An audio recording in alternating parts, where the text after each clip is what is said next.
Welcome back to good morning आज। तो अब कुछ बात करते हैं हम एनजीओज के हवाले से, रफाही इदारों के हवाले से, जो कि पाकिस्तान में बहुत ज़्यादा अच्छा और बेहतर काम कर रहे हैं, जो काम गवर्नमेंट को करना चाहिए। लेकिन ऐसे कुछ इदारे हैं, ऐसे कुछ मुखलिस लोग हैं जिन्होंने बड़ी बड़ी एनजीओज बनाई हैं, इस तरह के इदारे बनाए हैं, वो इस इदारों के लिए काम करते हैं, आवाम के लिए काम करते हैं।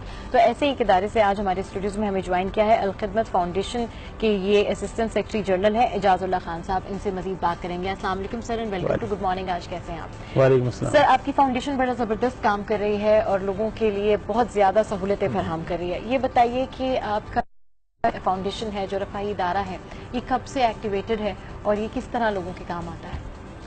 बहुत शुक्रिया सबा, आपने और आपके इदारे ने हमें ये मौका दिया अल-खिदमत को कि हम आपके इस बहुत शानदार प्रोग्राम में शिरकत करें और आपके साथ अपने कामों को शेयर करें। अल-खिदमत फाउंडेशन वैसे बाकायदा तो रजिस्टर्ड है कोई 97 से, और हम मुख्तलिफ एरियाज़ में काम कर रहे हैं। शुबा है ज़िंदगी के तमाम शोबे ऐसे हैं जिनमें हम काम करते हैं। बच्चों की पढ़ाई से लेकर मैयत गाड़ी तक का पूरा इंतज़ाम हमारे पास है।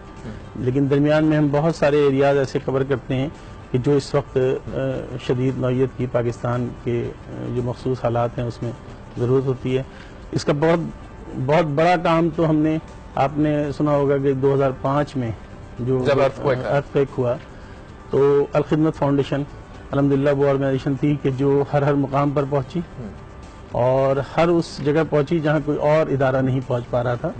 हमारे वॉलंटियर्स, एक तो इसकी एक बहुत बड़ी वजह यह है कि हमारे पास वॉलंटियर बेस बहुत बड़ा है अल्हम्दुलिल्लाह। उस वक्त अर्थक्वेक में भी कोई 1 लाख से ज़ायद वॉलंटियर्स ने, ये रिकॉर्ड पर है, ये गवर्नमेंट्स के रिकॉर्ड पर भी मौजूद है और दीगर इदारों ने जिन्होंने सर्वे किए हैं और उनके रिकॉर्ड में मौजूद है, 1 लाख से जायद वॉलंटियर्स ने काम किया हमारे अल्हम्दुलिल्लाह।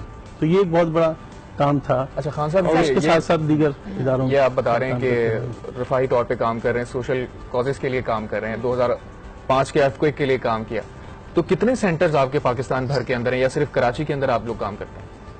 देखिए वैसे तो